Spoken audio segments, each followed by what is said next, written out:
Rain lashed against the cracked windows of Ethan's car. The old Continental Hotel loomed out of the darkness, a gothic silhouette against the stormy sky. Exhaustion tugged at him, the promise of a bed outweighing the building's sinister aura. He pulled into the deserted parking lot, each tire's crunch like a footstep in a tomb. The hotel lobby was a mausoleum of dust and faded grandeur. Cobwebs draped the chandeliers like macabre decorations. The air hung heavy, thick with the scent of mildew and something ancient, unsettling. Behind the imposing mahogany counter, a figure stirred. Ethan approached cautiously. The receptionist, a man with eyes like two black marbles, didn't look up from his ledger. His fingers, bone-thin and tipped with yellowed nails, traced the lines of the book. "Ethan?" he rasped, his voice a dry whisper. "Yes," Ethan replied, startled. He hadn't spoken his name aloud. The receptionist simply nodded, his gaze unsettling. He produced a key, brass, tarnished and cold, the number 404 dangling from a chain. "Last room available," the receptionist croaked, placing the key on the counter with a bony thud. "Top floor." His words felt less like an explanation, more like a warning. Ethan accepted the key, the metal sending a chill up his arm. The silence in the lobby was thick, broken only by the creaking of the building and the incessant drumming of rain. He turned, his footsteps echoing on the marble floor as he walked towards the elevator. The old cage rattled and groaned its way upwards. Each floor Ethan passed seemed to grow darker, the air more oppressive.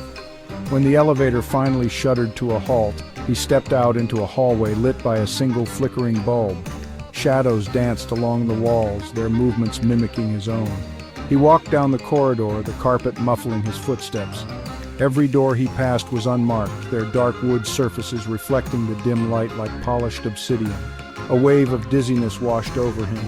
Disorientation tightened its grip. He shook his head, trying to clear the sudden fog in his mind. Where was he supposed to be? Ethan fumbled for the key, the number 404 suddenly a beacon in the confusing labyrinth of his mind.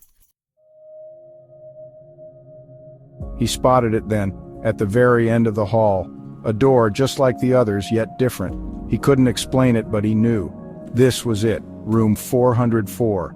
As he approached, the air grew noticeably colder. A faint tremor ran through the floor. Hesitantly, he slid the key into the lock. A click echoed through the hallway.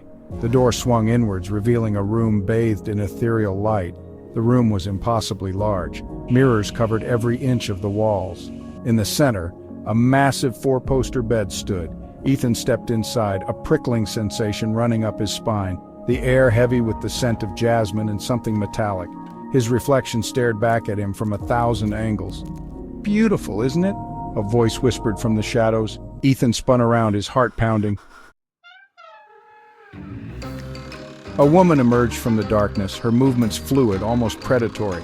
Her gown, a shimmering silver that seemed to drink the light, flowed around her like liquid moonlight. Her face, framed by raven hair that cascaded down her back like a dark waterfall, was strikingly beautiful, yet etched with an ageless sorrow. Her eyes, however, held a knowing glint that sent a shiver down Ethan's spine. "You seem surprised," she purred, her lips curving into a knowing smile. "Don't be. You knew I would be here, didn't you, Ethan?" Her voice, like velvet over ice, sent a chill down his spine. He wanted to deny it, to turn and run, but his feet felt rooted to the spot. "How do you know my name?" he choked out, his voice a dry rasp in the silence. The woman laughed, a melodic sound that was somehow devoid of humor. "I know all your secrets, Ethan," she breathed, taking a step closer. "Your deepest fears, your hidden desires, the sins you try so desperately to bury." Ethan stumbled back, his hand instinctively reaching for the door handle. It was cold, impossibly smooth, as if it had been carved from a single piece of ice. He tugged, but it wouldn't budge. He was trapped. The room seemed to shift around him, the mirrors rippling like water disturbed by a stone. Images flashed across their surfaces, fragmented memories, moments of joy and pain, guilt and regret. He saw his childhood, his triumphs, his failures, all reflected back at him with unsettling clarity. The woman watched him, her eyes gleaming with a strange, unsettling amusement. "This is who you are, Ethan," she whispered, her voice echoing all around him. "This is the truth you hide from the world, from yourself." He cried out, trying to block out the images, but they were relentless, each one a fresh wound on his soul.